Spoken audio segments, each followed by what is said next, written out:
Bonjour à tous les Bantous. Merci de nous suivre régulièrement.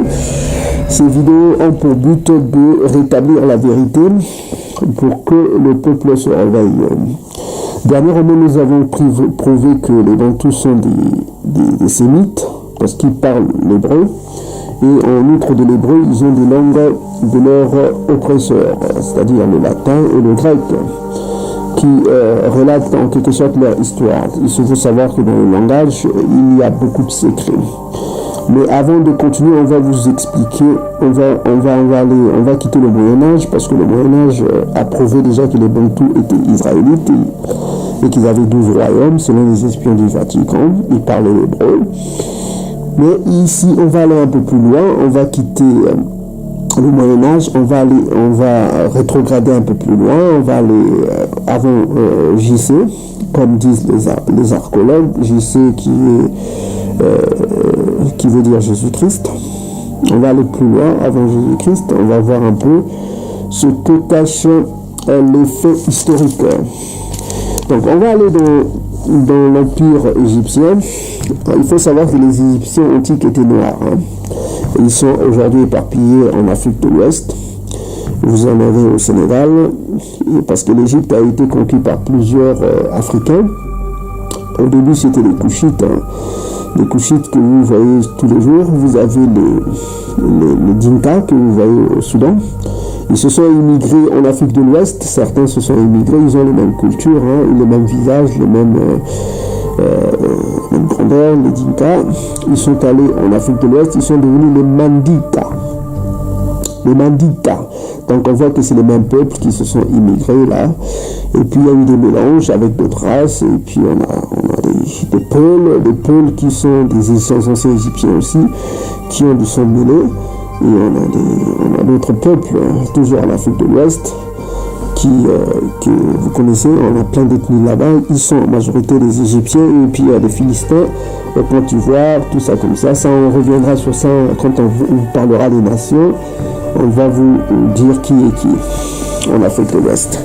Mais toujours est-il que il faut savoir que l'Égypte antique révélait son histoire soit sur des écrits qu'on appelle les papyrus, et soit sur des fresques, sur des peintures murales, là où ils relataient leur histoire, leur conquête, leur relation avec leurs voisins, et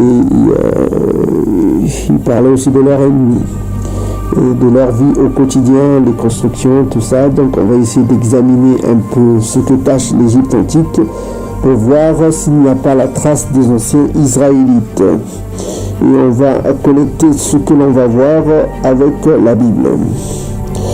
Donc, comme on vous l'a dit bien auparavant, que les Bakongo sont les fils ceinturés. Donc, on va examiner ces images murales. On va ouvrir un livre ancien, on va voir un peu. Ici, nous avons les voisins du Nord. Vous constatez vous-même qu'il y a des peuples antiques qui sont là. Il y a des peuples, des voisins du Nord de l'Égypte. Vous pouvez voir dans le livre de Nombres, où vous voyez sur l'écran, vous pouvez le lire. Voilà, l'Égypte, sa frontière nord, avait une connexion avec le royaume de Juda, ce qu'on appelle le royaume de Juda. Donc on va voir les fils de Juda, à quoi ils ressemblaient selon les fresques, les images égyptiennes, les murs de l'Égypte. Donc on voit là sur les murailles de l'Égypte, on voit qu'il y a un seul noir, et de l'autre côté il n'y a que des Édomites, des gens de race variées. Il y a des Édomites, des Arabes, on les mélange tous, c'est tous les Édomites, les Nubes, comme on les appelle. Voilà, examinez ces images murales. Ça c'est le temple de Ramsès III,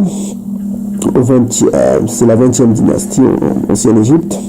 Ce temple fut aussi un temple religieux où se rencontraient tous les voisins, les vassaux de l'Empire égyptien et les prisonniers du nord de l'Égypte sur les murs de ce temple. Était à la fois une représentation des amis et des ennemis d'Égypte antique.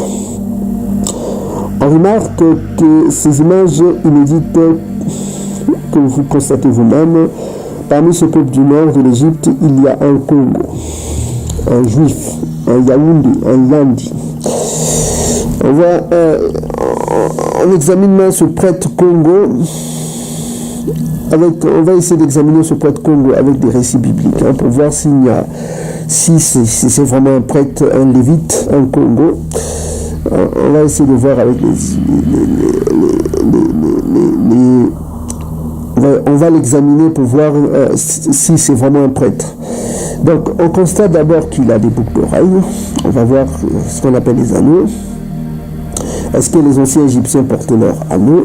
On va voir, on va aller dans Exode chapitre 32, versets 2 à 3. On va utiliser Louis Ségan, que nous dit Exode 32, versets 2 à 3. Aaron leur dit, ôtez les anneaux d'or, c'est-à-dire les oreilles, les boucles d'oreilles, qui sont aux oreilles de vos femmes, de vos fils, fils ça veut dire mâle, et vos filles, et apportez-les, moi, et tous ôtèrent les anneaux d'or qui étaient à leurs oreilles, et les apportèrent à Aaron. Donc on constate ici que les anciens Égyptiens et les anciens Israélites de la Bible portaient des anneaux. Les anneaux, ici on précise bien en or. Et remarquez vous-même sur ce fresque égyptien, vous regardez vous-même que c'est des anneaux en or. En or, c'est de l'or massif, je ne peux pas vous dire combien de carats, mais c'est vraiment de l'or massif. On voit que les anciens Égyptiens portaient de l'or. On va aller voir d'autres écritures pour voir s'il y a confirmation que les anciens Israélites, les anciens Israélites portaient des anneaux en or. On voit ici, on va aller dans Exode 35, verset 22. Les hommes vinrent aussi bien que les femmes. Tous ceux dont le cœur était bien disposé apportèrent des boucles, des anneaux, des bagues, des bracelets, toutes sortes d'objets d'or. Chacun présentera l'offrande d'or qu'il avait consacrée à Eyambé. Voilà quoi. Donc on remarque ici aussi, on dit bien que les hommes autant que les femmes apportèrent des boucles d'oreilles, donc des bagues, tout ça comme ça. Enfin, ça c'est un peu, c'est des bijoux quoi. Donc on voit ici qu'il y a la confirmation que les anciens Israélites de la Bible portaient des boucles d'oreilles. Des boucles d'oreilles. Voilà. Ça, il y a la confirmation. Donc, cette coutume bantou remonte à l'époque de Yacouba. Donc, on peut aller plus loin à l'époque de Yacouba, jusqu'à leur refuge en Afrique centrale. On voit que cette coutume a persisté. Donc, sur ce thème que vous pouvez voir du roi belge, le génocidaire du peuple Congo, voilà, le roi belge, on peut lire ici, c'est colonial Dagane, ça veut dire timbre. Vous pouvez vous-même examiner ici, vous voyez les soldats Bakongo, ils ont des boucliers, ils ont des boucles d'oreilles. Et à côté, vous avez l'image de l'émite Léopold II, qui était un assassin, qui a tué beaucoup de Bantous. Donc voilà, donc on peut voir un soldat Bakongo avec un bouclier et des boucles d'oreilles. Donc ils ont toujours gardé leur coutume au-delà des fleuves de l'Éthiopie. Donc si vous allez aussi dans Genèse 35 verset 1 à 4, vous voyez vous-même, vous pouvez lire vous-même que au temps de Yacouba, les Bantous portaient toujours les boucles d'oreilles. On va lire quand même le verset 4, c'est donc Genèse 35, 4, 35, 1 à 4, mais on va lire le verset 4. On lit ils donnèrent à Yacouba tous les dieux étrangers qui étaient avec eux et les anneaux qui étaient à leur oreille. Donc on voit que les anciens Israélites ont la confirmation ici qui portaient les boucles d'oreilles. Les boucles d'oreilles, et on va aller voir, on va continuer à examiner ce personnage qui est un voisin du nord de l'Égypte. On va l'examiner encore un peu plus. On va voir son bonnet. Il a un bonnet rouge. Un bonnet rouge. On va voir si les anciens Israélites portaient les bonnets rouges. Les bonnets à leur tête. Donc voilà. Vous avez ici, on va aller dans Lévitique chapitre 8, verset 13. Que nous dit Lévitique chapitre 8, verset 13. Prenez vos Bibles, vous pouvez vous-même examiner. On va lire. Massa c'est Moïse. Massa fit aussi approcher les fils d'Aaron. Les fils d'Aaron, c'est des Lévites. C'est des Lévites. Il dit ceci, il les revêtit de tuniques. Et les sénis, ça veut dire kanga. Le mot séni, ça veut dire fermé. Ici, c'est le mot hébreu qui est kanga. Kanga, ça veut dire fermé. De ceinture, et leur attacha des bonnets, comme Eyambe l'avait ordonné à Massa. Donc on voit ici la confirmation dans Lévitique chapitre 8, verset 13, que effectivement les enfants israélites portaient des bonnets. Donc sous cette photo, on voit bien que ce personnage qui représente Kanga, ça veut dire fermé, de ceinture, et leur attacha des bonnets, comme Eyambe l'avait ordonné à Massa. Donc on voit ici la confirmation dans Lévitique chapitre 8, verset 13, que effectivement les enfants israélites portaient des bonnets. Donc sous cette photo, on voit bien que ce personnage qui représente le voisin du nord de l'Égypte portait un bonnet sur sa tête. Et la Bible confirme qu'effectivement les prêtres, les fils de Lévite, les Lévites, portaient des bonnets sur la tête. Donc voilà. Et on remarque aussi ici que, vous voyez, le Vatican qui copie toujours et la kippa des Édomites, regardez, ils font la copie, comme vous pouvez voir vous-même sur l'écran, et ici ils ont des bonnets sur la tête pour copier les enfants israélites. Voilà. Et puis, qu'est-ce qu'on remarque ?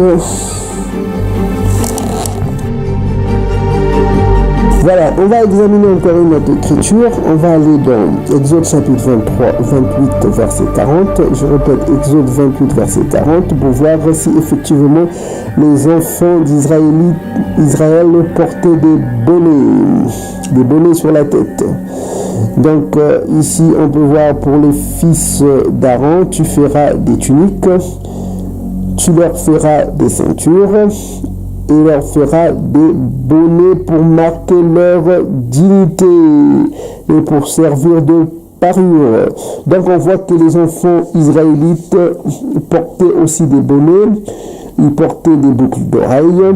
Donc ça confirme l'image que nous voyons ici de l'ancienne Égypte. L'image de l'ancienne Égypte que les Édomites archéologues appellent aujourd'hui les fils de Couche, c'est du mensonge. On voit que ça reflète la Bible. On voit bien que les voisins du Nord étaient les Bakongo. On va le confirmer. Donc, on va examiner encore ce personnage, le voisin du Nord de l'Égypte. On va voir sa tunique. Juste en bas, vous avez ce qu'on appelle les franges. Les franges, vous voyez, les franges. Voilà, les Édomites amalékites, eux aussi copient les Bakongo, vous voyez, ils ont aussi des franges. On va voir ces vieilles images. Souvenez-vous que ces images sont très vieilles. Elles datent de la 20e dynastie de l'Égypte. C'est très très vieux. Et ces images sont très vieilles. Avant même JC, avant Isaiah Congo viennent sur terre. Donc nous sommes à la 20e dynastie de l'ancienne Égypte sous le règne de Ramsès III. Voilà, nous sommes sous le règne de Ramsès III. Donc nous sommes sous le règne de Ramsès III. C'est en 1184 à 1153 avant Jésus-Christ. Donc c'est vraiment, c'est très ancien ça. Donc vous voyez un peu, la vérité est en train d'exploser, hein. Tant pis pour ceux qui dorment, qui vont dans les églises du dimanche là. Vous perdez votre temps, suivez cette vidéo, vous allez trembler, hein, quand tout revient en force. Voilà, la vérité va exploser là.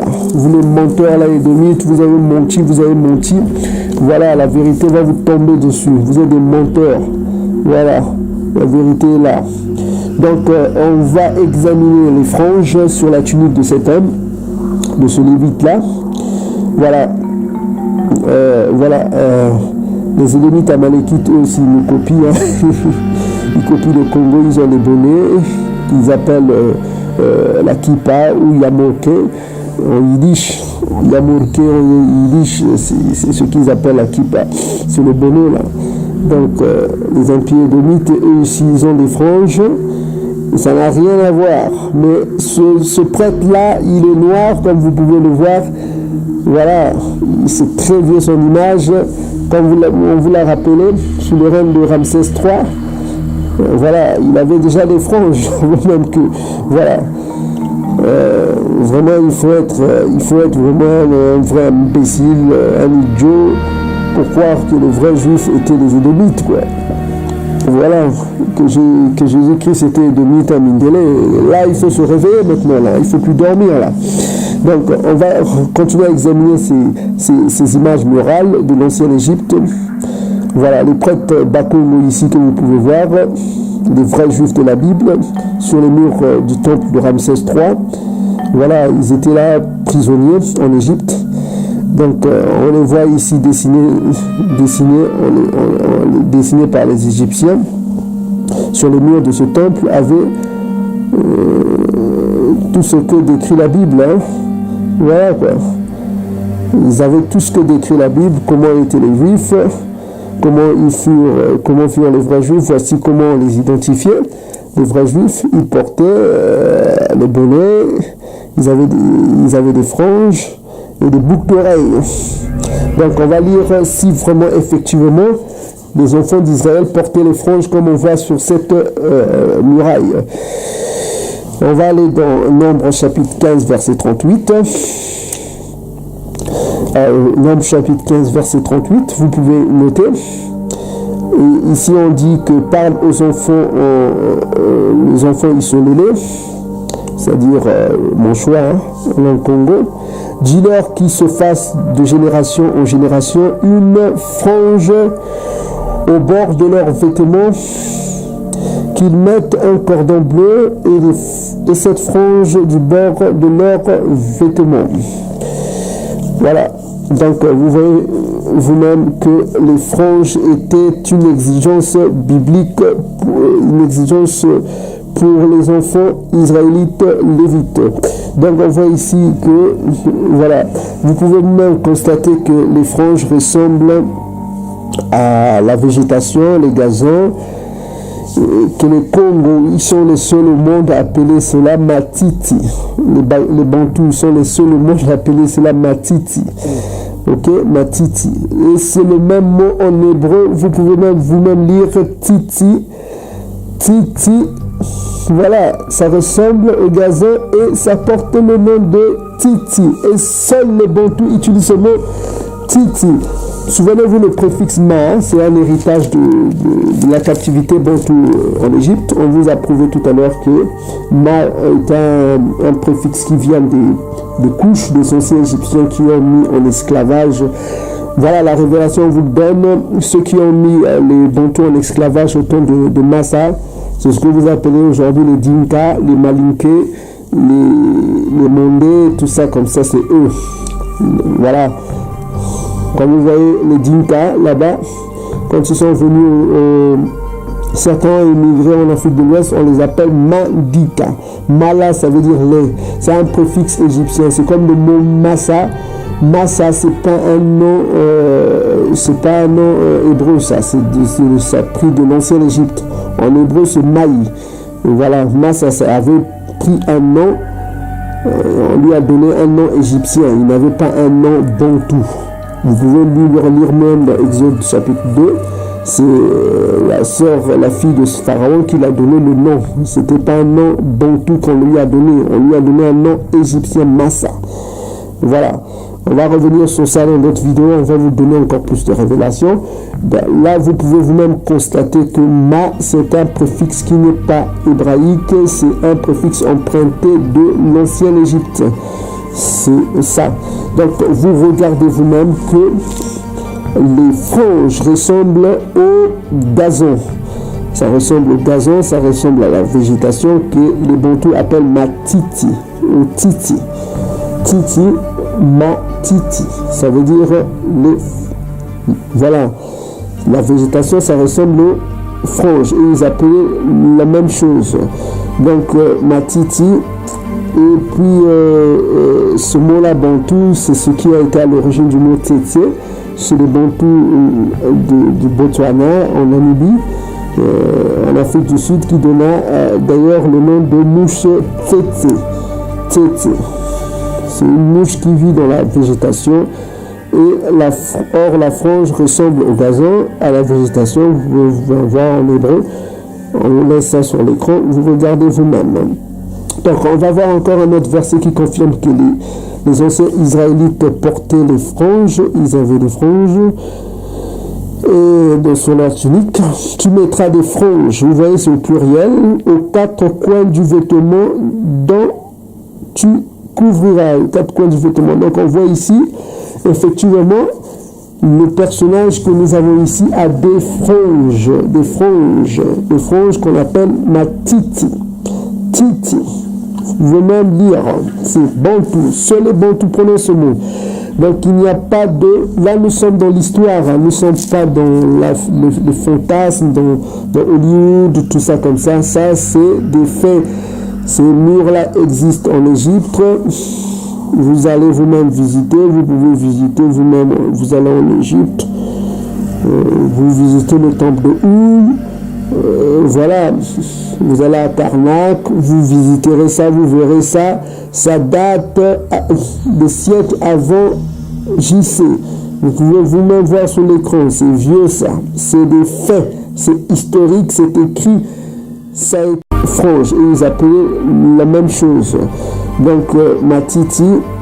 Et puis, ce mot-là, Bantou, c'est ce qui a été à l'origine du mot Tété, chez les Bantous du Botswana, en Namibie, en Afrique du Sud, qui donna d'ailleurs le nom de mouche Tété. Tété. C'est une mouche qui vit dans la végétation.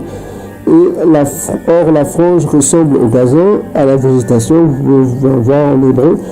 On laisse ça sur l'écran. Vous regardez vous-même. Donc, on va voir encore un autre verset qui confirme que les anciens Israélites portaient les franges. Ils avaient des franges. Et sur leur tunique, tu mettras des franges. Vous voyez, c'est au pluriel. Aux quatre coins du vêtement dont tu couvriras. Les quatre coins du vêtement. Donc, on voit ici, effectivement, le personnage que nous avons ici a des franges qu'on appelle matiti. Titi. Vous pouvez même lire, c'est Bantou, seul les Bantous prononcent ce mot. Donc il n'y a pas de... Là nous sommes dans l'histoire, nous ne sommes pas dans le fantasme, dans Hollywood, tout ça comme ça. Ça c'est des faits. Ces murs-là existent en Égypte. Vous allez vous-même visiter, vous pouvez visiter vous-même, vous allez en Égypte. Vous visitez le temple de Ou. Voilà, vous allez à Karnak, vous visiterez ça, vous verrez ça. Ça date des siècles avant JC. Vous pouvez vous-même voir sur l'écran, c'est vieux ça. C'est des faits, c'est historique, c'est écrit. Ça a été identifié par le carbone 14, c'est des faits. C'est indéniable, vous ne pouvez pas enlever ça. C'est pas du fantasme, c'est la vérité. Tant pis pour ceux qui dorment, et puis ceux qui sont idiots, ceux qui sont bêtes, ceux qui vivent dans l'illusion, dans leur Jésus-Christ blanc et de mythe, qui ne leur aide pas. Là, nous sommes dans les faits. Donc, on va voir encore un autre verset, un autre chapitre biblique qui confirme que les anciens Israélites avaient des franges. Donc, on a déjà lu Deutéronome chapitre 22, verset 12. Il est écrit, tu mettras des franges aux 4 coins du vêtement dont tu te couvriras. Voilà. Donc, on a déjà fini avec les franges. On voit que les anciens Israélites portaient effectivement des franges. Et puis, on va examiner on voit que ce personnage a une tunique. On va voir, est-ce que les anciens Israélites portaient des tuniques et une ceinture. On voit qu'il a une ceinture rouge. On va voir si effectivement les anciens Israélites portaient des ceintures de couleur rouge, comme c'est sur cette image. Voilà, on va effectivement les anciens Israélites furent ceinturés. On appelait les fils ceinturés. En hébreu, ça veut dire Bakongo.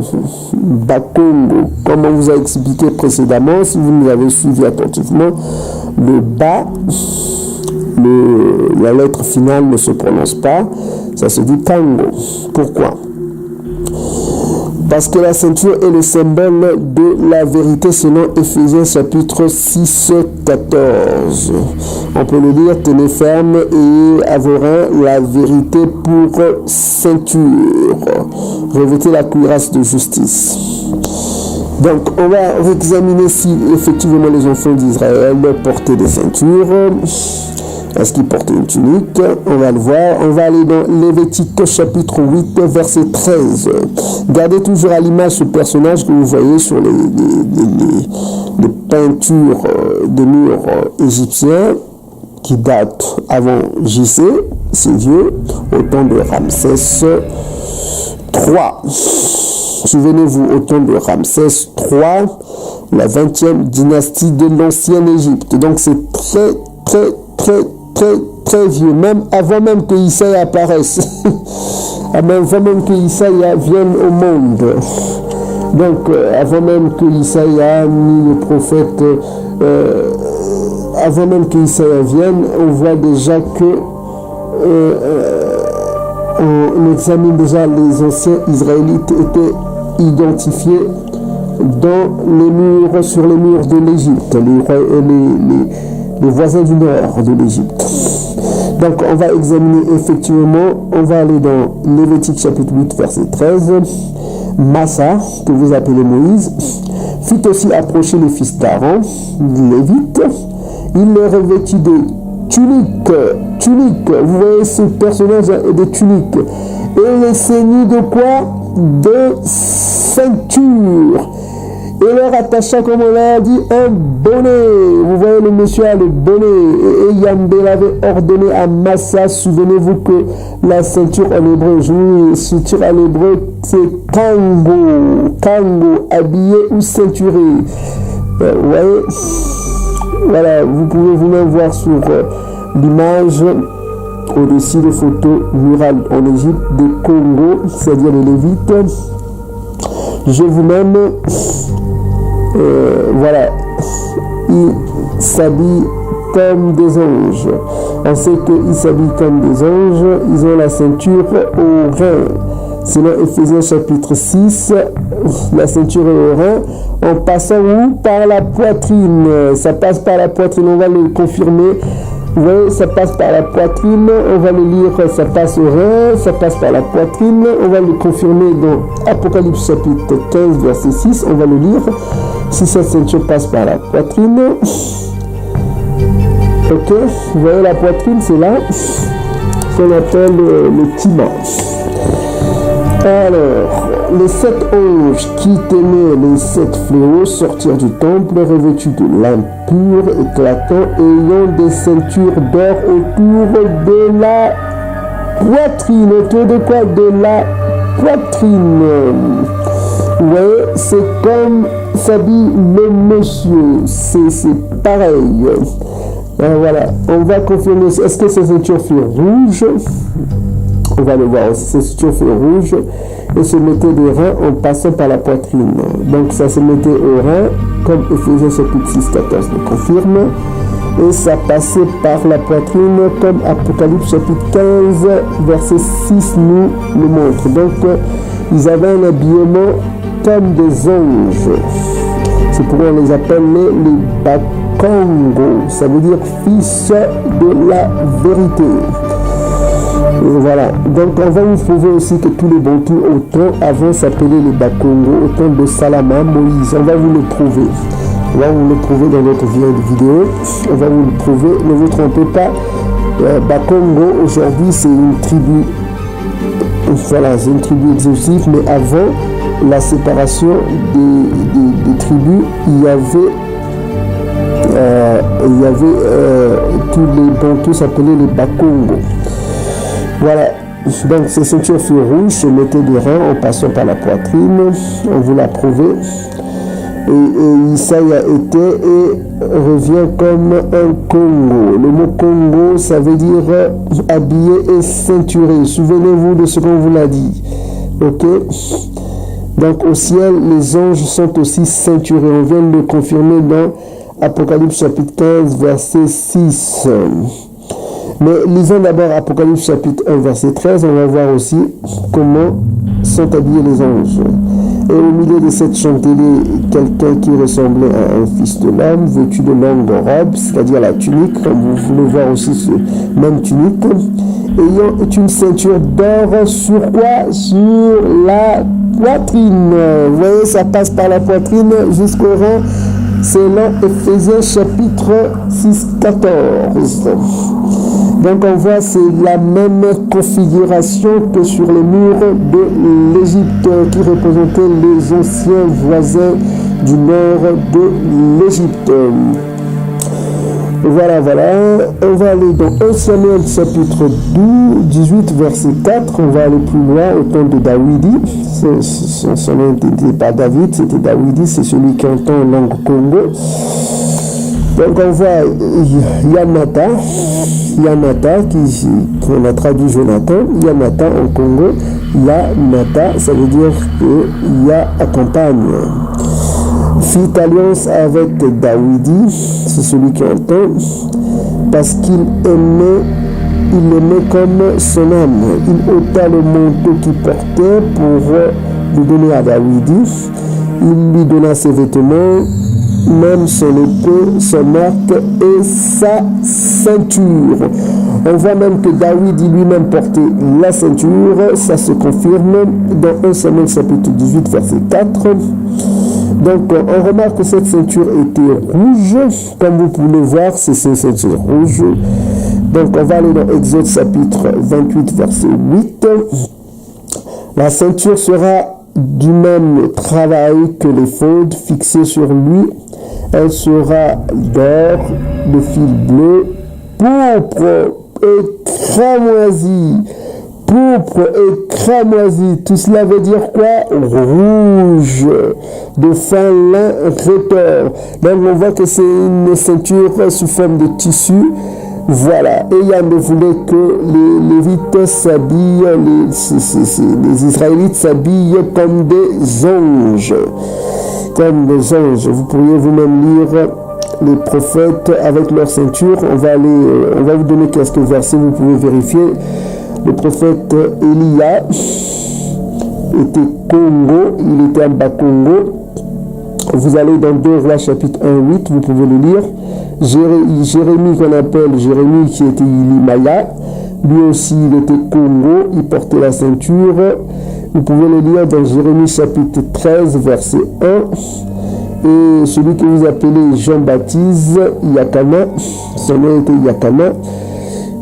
Yakana Congo.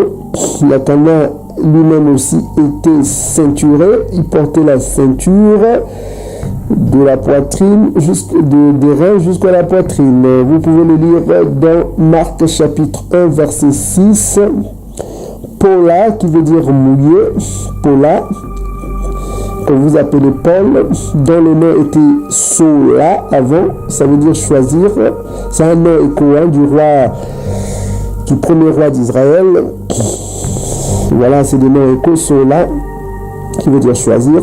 Lui-même aussi était Congo, il portait la ceinture, il était Bakongo, il portait la ceinture, vous pouvez le lire dans Actes chapitre 21, verset 11, ça confirme que lui-même aussi portait la ceinture. Donc les Juifs étaient ceinturés, étaient les Congos, on les appelait les Congos, Donc, vous pouvez voir dans 2 Rois Samuel, verset 8 à 13, on l'a déjà lu, hein, 8 à 13, vous regardez vous-même qu'ils étaient ceinturés. Maintenant, regardez comment les impies édomites copient, qui connaissent le secret, regardez vous-même, ils ont des ceintures rouges, ils copient, ça passe par la poitrine, vous voyez comment ils copient, ça prouve qu'ils connaissent le secret et ils l'ont caché. Et parce qu'on a révélé ce secret, le secret a été révélé depuis, vous pouvez voir dans les vidéos américaines, ils l'ont révélé, le secret n'est plus étouffé, que c'était des Bakongo, les anciens juifs, parce que je vous rappelle que juif, c'est une tribu de Juda, ça n'a rien à voir avec tout Israël, c'est la tribu de Juda, Bakongo, on les appelait les Bakongo. Voilà, Judas, ça vient du mot Yehoundé, on vous l'a montré.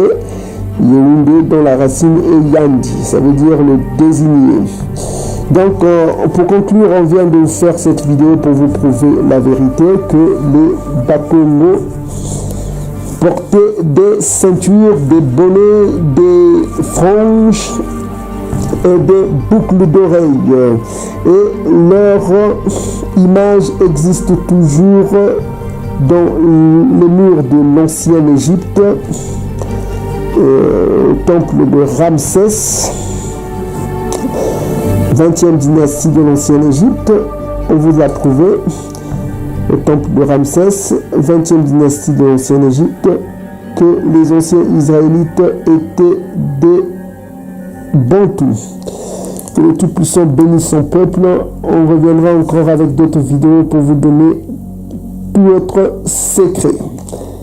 Voilà, que le règne.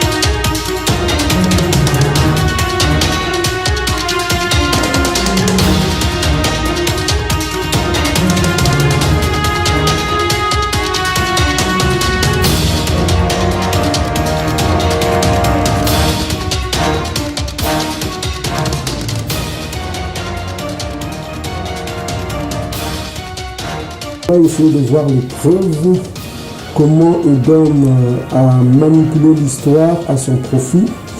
On va essayer de voir les espions du Vatican qui sont venus en Afrique et ce qu'ils ont dit des Bantous. Ils savaient que nous étions des Israélites antiques. Et il faut savoir une chose, c'est que quand les Bantous ont quitté Israël, ils avaient dans leur bouche les langues de leurs oppresseurs qui parlaient. Parce qu'on ne peut pas vivre sous l'oppression gréco-romaine sans pour autant parler les langues de l'oppresseur. Ça, vous le savez, aujourd'hui, les langues évoluent. Les langues évoluent, le vieux français n'est pas le français actuel. Et puis, vous savez en outre que l'hébreu parlé par les Bantous n'est pas... l'hébreu antique n'est pas l'hébreu actuel. Donc, ne vous trompez pas, ceux qui sont en Israël actuellement ne parlent pas hébreu, ils parlent le yiddish. Comme vous pouvez voir à l'écran, c'est une langue germano-slave qui n'a rien à voir avec l'hébreu antique. Il y a des mots en hébreu qui sont dans le yiddish, qui sont très peu. C'est suite à leur héritage sémite, parce que certains ils sont en majorité des fils d'Édom. Édom était sémite. Donc, on voit que et il y a des Ashkénazes qui ne sont pas sémites, qui sont des fils de Japhet, comme vous pouvez le voir sur votre écran. Donc, on a compris que les espions du Vatican sont venus pour nous tromper. Et ils savaient que nous étions des Hébreux, et puis il y a des livres qui le prouvent, il y a beaucoup de livres. Bon, on va prendre quelques livres ici. Le témoignage biblique est vrai, la prophétie parle de Bantous, et l'ADN atteste que les Bantous sont israélites, parce que vous avez vu les vidéos qui en parlent. Bon, maintenant, on va voir ce livre qui est un témoignage, on dit rédigé d'après les mémoires des préfets apostoliques. Ce livre date de 1700 au XVIIIe siècle. Voilà, on voit l'histoire de Luango et des autres royaumes d'Afrique. On parle de l'Afrique centrale, on ne parle pas des autres Africains, des fils de Cham. Voilà, donc on va un peu voir ce livre dans la page 30. Vous pouvez le procurer sur Amazon. Vous pouvez voir vous-même sur le livre 30, on voit ici on remarque que les langues rapportées des Bantous, hein, des nègres, plusieurs tours de phrases qui tiennent de quoi? De l'hébreu. Voilà, les Bantous parlent hébreu dans leur langue. Ils ne savent même pas que c'est l'hébreu, on va le prouver. Et puis on donne des exemples ici, il y a Bana, Kana, il y a des exemples. Il y a Lika, c'est des mots hébreux. Il y a plein de mots, Maï, vous voyez vous-même ici, tout est signifié. Et en outre de l'hébreu, on a remarqué dans leur langue, il y a quoi d'autre? Il y a le grec. Il y a le grec dans la langue bantou. Le grec qui était aussi un héritage des oppresseurs grecs qui ont envahi l'Israël. Vous connaissez bien l'histoire des Maccabées. C'était pas le nom Maccabée, c'était Makaba. Donc on voit que les Grecs, on a le mot koua, qui est un mot grec qui est parlé par les Bantous. Koua, ça veut dire entendre. On a pena, on a plein de mots. Donc il y a des exemples ici que vous pouvez même voir. Et en outre du grec, on a vu que le dernier oppresseur qui a occupé Israël, c'était les Romains. Donc on voit le latin ici, le latin, et c'est les Romains qui étaient à l'origine de la mort de Isaiah Congo. On le sait, donc on voit le latin ici, que vous pouvez vous-même voir, le latin. On a le mot Mongo, qui veut dire montagne en Kikongo. On a Beni, on a Nala, c'est normalement Zala. Et on a plein de mots ici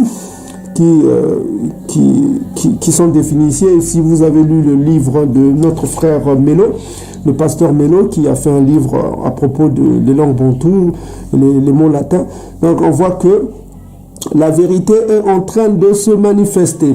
Donc on voit ici, ce qui est important ici, on voit qu'ils nomment leur dieu Nzambi. Nzambi, vous pouvez vous-même voir Nzambi, le dieu Nzambi. Et ça, on va revenir sur ça, sur un vieux livre. Donc on est ici au XVIIIe siècle. On voit déjà que les Bantous parlaient plusieurs langues. On a vu l'hébreu ici, vous pouvez même voir l'hébreu, les langues Ngala et Kikongo, il y a l'hébreu dedans, et on voit qu'il y a le grec, et on voit enfin, il y a le latin. Et ça vous fait revenir au livre de Jean chapitre 19 verset 20. Au temps de Jésus-Christ, c'est les trois langues qui étaient actives dans l'ancienne Yaoundé, qu'on appelle la Judée. Faussement la Judée, parce que la lettre J n'existe pas. C'est une invention des Édomites.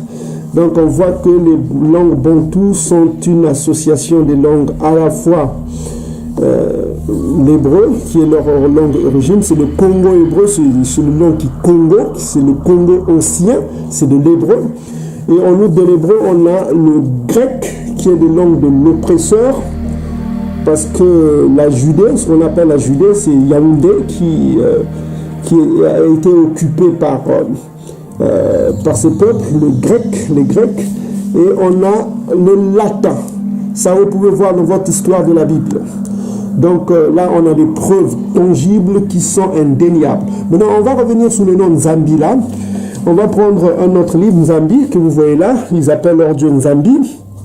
On va revenir, on va constater ici dans le livre, dans un très très vieux livre, que vous voyez une vieille Bible, on appelle ça, c'est en anglais. Je vais vous faire la traduction parce que la grâce du Tout-Puissant nous a donné la grâce de parler les langues édomites. On parle l'anglais, on parle l'espagnol, on parle l'espagnol qui est proche du latin aussi. Donc on voit que ça nous permet d'édifier notre peuple, de donner la connaissance à notre peuple. pour comprendre le secret des dômes. Donc ça c'est une vieille Bible. Donc vous avez la date ici. La date ici, ça date de 1611. Vous voyez vous-même une Bible de 1611. Donc nous sommes ici bien avant le livre là qui est en 1700. Voilà, en 1700. Et là nous sommes, là c'est au 18e siècle. Et là nous sommes plus loin au 17e siècle. Donc c'est une très vieille Bible, une vieille Bible. Donc on va voir dans les livres qu'on appelle les apocryphes, qui sont des livres apocryphes, ça veut dire un livre caché. On ne sait pas pourquoi ils ont caché ça, parce qu'ils ne voulaient pas que les Bantous connaissent la vérité. Parce que si on disait que Juda veut dire Yaoundé, ils allaient comprendre. Si on disait que Noé, ça veut dire Noka, comme vous pouvez vous-même voir dans l'écran, c'était Noka, les Bantous allaient comprendre que cette Bible-là les appartient. Donc on voit qu'ils nous ont caché les secrets. Et on va voir ici, si vous pouvez voir, ça c'est les noms des Lévites, c'est en anglais, je vais vous faire la traduction, mais vous allez quand même voir les noms. Vous avez ici le nom Béba qui est un nom bantou, et vous avez Bania qui est un nom bantou aussi, et vous avez ici le mot que je vous ai dit, Nzambi. Vous avez Nzambi. Nzambi, c'était le nom que portaient les Lévites. Donc je vous mets au défi de me montrer dans aucun pays dans le monde qui n'utilise ce mot Nzambi, si ce n'est les Bantous. Vous avez vous-même lu, dont on vient de dire, on appelle leur Dieu Nzambi. Et ici, les Lévites portaient le nom de Nzambi comme leur Dieu. Donc Nzambi, on voit que dans les tribus Bantous, il y a les Ngala et les Bakongo. Et il y a certains Bakongo qui utilisent le Z qui utilisent le Z, il y a d'autres Bakongo qui utilisent le Y. Donc vous avez le nom par exemple Zoulou. Les Bantous de l'Afrique du Sud disent Zoulou pour le ciel. Les Bantous de l'Afrique centrale aussi disent Zoulou. Et certains Bantous disent Youlou. Youlou, notamment les Bakongo, Youlou. Donc on voit le Y et le Z se confondent. Mais ici, on voit bien que le peuple dont on parle, vous pouvez vous-même voir que c'était des prêtres lévites. Christ, lévite, Christ, ça veut dire prêtre lévite. Ça, c'est une très vieille Bible. Voilà, donc vous avez les éditions qui viennent, qui changent un peu tout, qui nous cachent la vérité, voilà. On va vous prouver comment ils cachent. Ça c'est en 1611, voilà. Les Bantous, c'est leur Bible. La Bible appartient aux Bantous, Nzambi. Vous pouvez même voir vous-même Nzambi.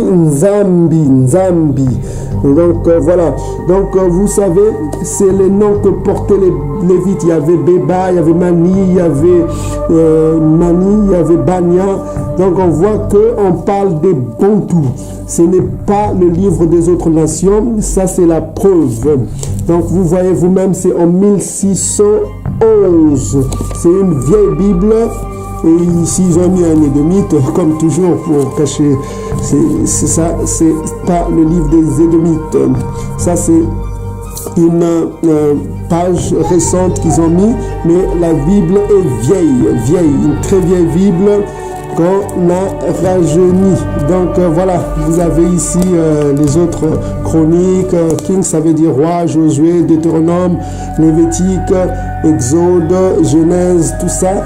C'est une vieille Bible éditée par King James, le roi d'Angleterre, qui était contre les catholiques, voilà, qui était protestant. Donc on voit, c'est une très vieille Bible qui, bon...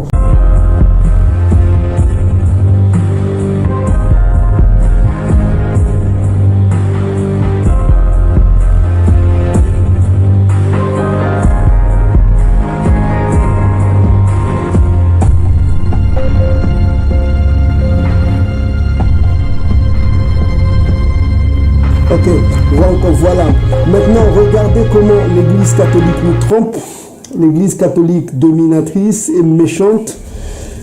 Voilà, je vous ai dit que les édomites, c'est vos ennemis. il ne vous aime pas. Il n'aime pas le peuple bantou. Regardez ici, ça c'est une Bible qu'on appelle la Tob, c'est une traduction écuménique de la Bible. Vous avez ici la date 2010. Donc nous sommes ici en 2010 et il y a d'autres traductions qui sont plus récentes du 19e siècle. Vous verrez, c'est la même chose. Ils ont gardé les apocryphes, mais ils ont joué un jeu machiavélique pour effacer le nom de Nzambi. Donc on va le voir. Là, nous étions dans 2 Esdras, c'est le même verset, verset 9. Ici, on appelle 3 Esdras. Et on va voir ici le nom de Nzambi, comment ils ont changé ça. Ils ont changé en Nzambri. Ils ont enlevé, ils ont mis le R pour tromper le peuple. Vous voyez vous-même, parce que ce nom-là, ils ne voulaient pas que les Bantous le découvrent. Parce que s'ils le découvraient, ils allaient comprendre que la Bible les appartient.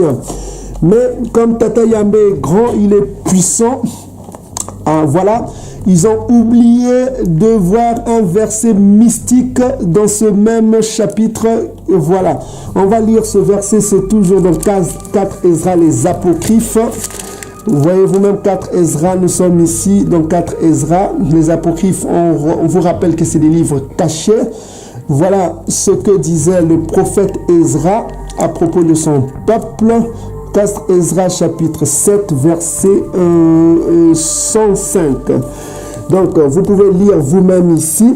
On dit bien: à quoi sert que le visage de ceux qui auront pratiqué l'abstinence doivent briller plus que les étoiles, si notre là, c'est le peuple Israël antique qui dit notre visage est plus noir que les ténèbres.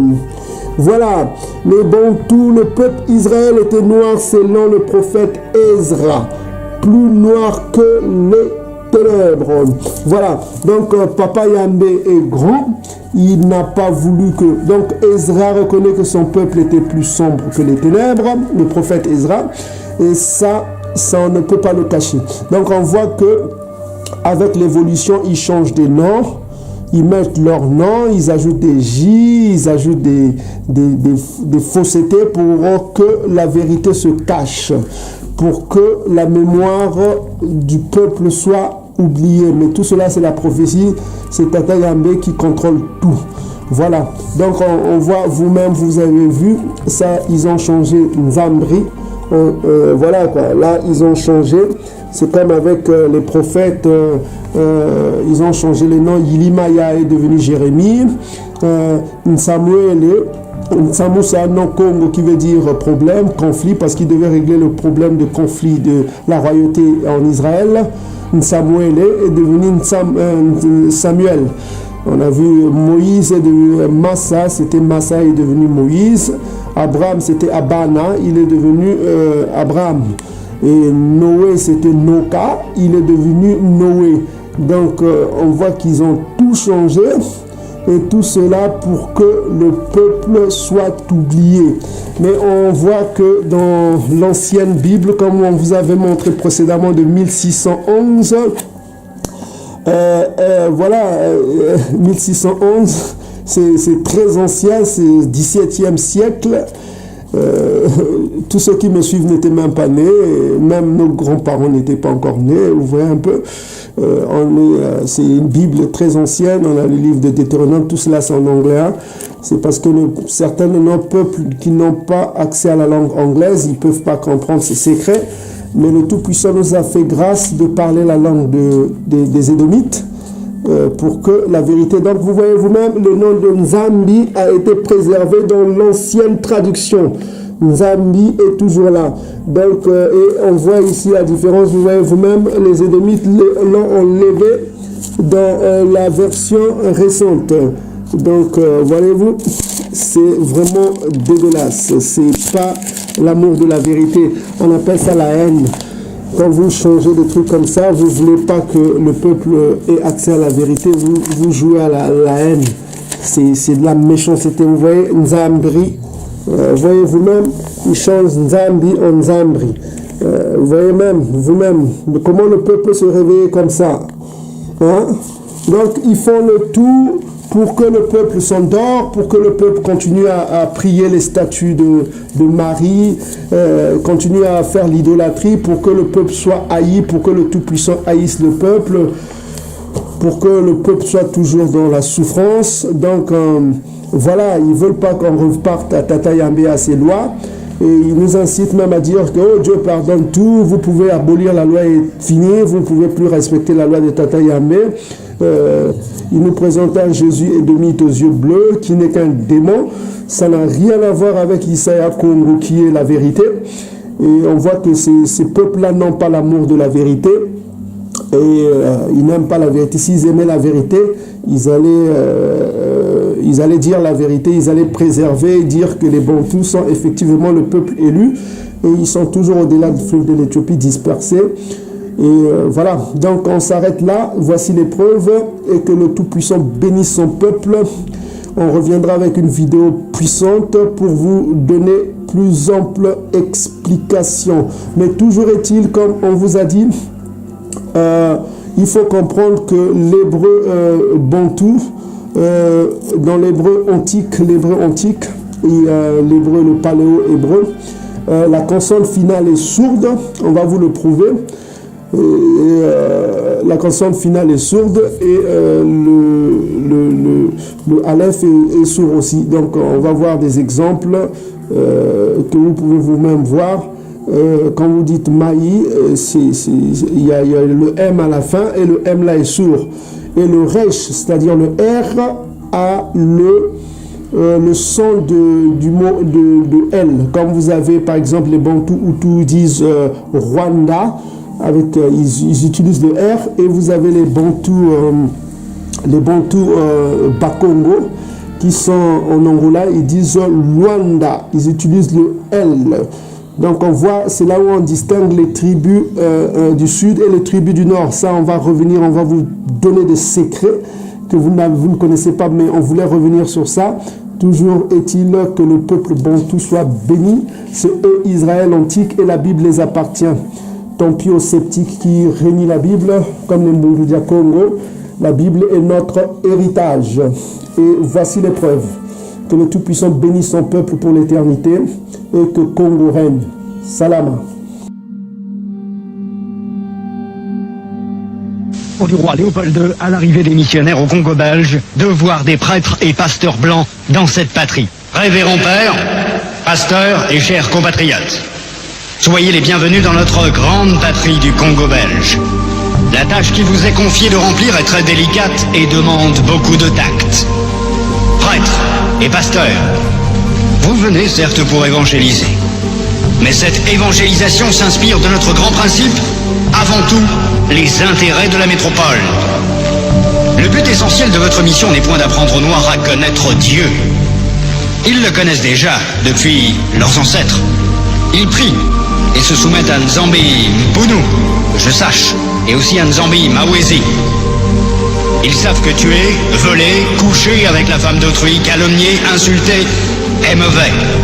Ayons le courage de l'avouer, vous ne venez pas leur apprendre ce qu'ils savent déjà. Votre rôle est essentiellement de faciliter les administrateurs et les industriels, c'est-à-dire que vous interpréterez l'évangile de la façon qui sert le mieux vos intérêts dans cette partie du monde. Pour ce faire, vous veillerez entre autres à désintéresser nos sauvages noirs des richesses dont regorge leur sous-sol, afin d'éviter qu'ils s'y intéressent ou qu'ils nous fassent une concurrence meurtrière, rêvant un jour à nous déloger de cette partie avant que nous ne nous enrichissions. Votre connaissance de l'Évangile vous permettra de trouver des textes qui recommandent et qui font aimer la pauvreté. Par exemple, « Heureux les pauvres, car le royaume des cieux leur appartient. » Il est plus difficile pour un riche d'entrer au ciel qu'à un chameau de passer par le trou d'une aiguille, etc. Vous ferez donc tout pour que les nègres aient peur de s'enrichir pour mieux mériter le ciel. Les soutenir petit à petit pour qu'ils ne se révoltent jamais un jour. Les industriels et les administratifs seront obligés de se conformer à ce que je vous recommanderai, à vous prêtres et pasteurs blancs, de temps en temps, pour vous faire craindre, de peur de courir à la violence, injurier, battre. Il ne faudra pas que les nègres ripostent ou se nourrissent de vengeance. Pour cela, vous leur enseignerez par tous les moyens et vous insisterez pour qu'ils suivent l'exemple de tous les saints qui ont tendu les joues, qui ont pardonné les offenses, qui ont reçu les crachats et les insultes sans tressaillir. Il faudra les décourager et les détacher de tout ce qui pourrait leur donner le courage de nous affronter. Je songe ici spécialement à leurs nombreuses fétiches de guerre qu'ils prétendent ne point abandonner. Votre action doit porter essentiellement sur les jeunes, afin qu'ils n'hésitent point de nous saluer. Quand le commandement du Père est en contradiction avec celui des missionnaires, qui sont les pères spirituels de leurs âmes, vous insisterez particulièrement sur la soumission et l'obéissance, même aveugle. Cette vertu se pratique mieux quand il y a absence de critique. Apprendre aux élèves à croire et non à raisonner. Ce sont là, chers prêtres, pasteurs et compatriotes, quelques-uns des principes que vous appliquerez sans faille. Vous en trouverez beaucoup d'autres dans les livres et textes qui vous seront remis à la fin de cette séance. Vous verrez donc ce que je recommanderai à vous, prêtres et pasteurs blancs.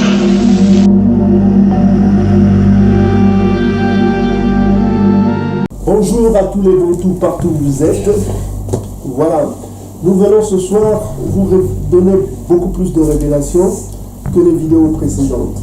Cette vidéo est très importante. Donc prenez vos Bibles avec vous pour suivre cette vidéo. Elle va vous aider beaucoup. Donc je donne toute la bénédiction à tous les Bantous partout où vous êtes, ceux qui sont au-delà du fleuve de Kouch, de l'Éthiopie, et ceux qui sont allés en captivité. Bonjour à tous. On pense aux Bantous de la République dominicaine, les Bantous de Haïti, les Bantous qui sont en Amérique centrale, en Amérique du Nord et en Amérique du Sud. On pense aux Bantous qui sont en Europe. On pense aux Bantous qui sont allés en Inde et aux Bantous de la diaspora qui sont errants pour chercher une meilleure vie. Donc voilà. Donc aujourd'hui, vous devez vraiment être très attentif parce que ce qu'on va vous révéler dépendra de toutes les vidéos qui viennent. Donc, afin que vous compreniez les secrets. Donc, ce qu'on va faire aujourd'hui, on va vous donner une explication un peu de règles, les règles élémentaires de l'hébreu, du paléo-hébreu, pas du yiddish que parlent actuellement les juifs. Le paléo-hébreu, ce que vous devez comprendre, c'est que la consonne finale est souvent, je dis bien souvent, sourde.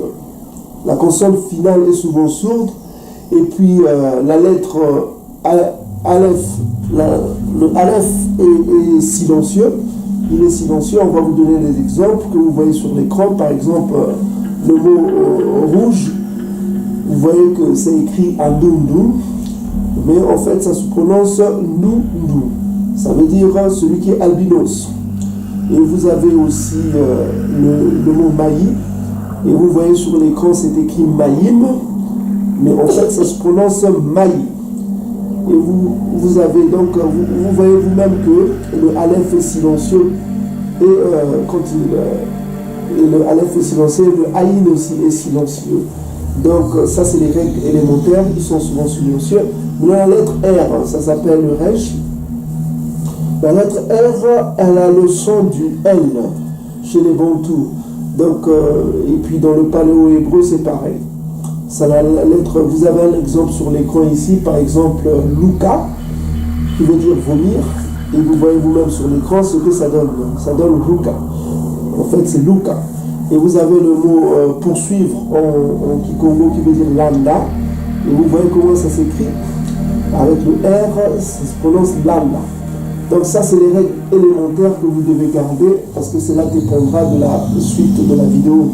Et ce qu'on vous avait dit, le mot Congo que vous voyez ici, il y a la consonne finale qui est à la fin. Donc cette consonne est silencieuse. Elle donne Congo, comme vous le lisez vous-même. Et vous avez la racine de ce mot qui est Kanga. Et ça donne Tanga. Et toujours la consonne finale, elle est silencieuse. Et on va prendre encore un autre mot que vous pouvez voir vous-même sur l'écran. Il y a le mot Konda qui veut dire la lune. Donc vous voyez même Konda, ça veut dire la lune. Donc ça aussi, ça prouve que les Bantous sont les anciens Israélites. Donc voilà. Donc on voulait vous faire une mise au point pour que vous compreniez un peu l'hébreu, vous ayez des bases élémentaires de l'hébreu, du paléo-hébreu, afin que vous compreniez la suite de la vidéo. Donc ça c'est important que vous gardez ces règles, vous noterez ça sur votre papier et vous allez comprendre beaucoup de choses au fur et à mesure que nous allons évoluer dans cette vidéo.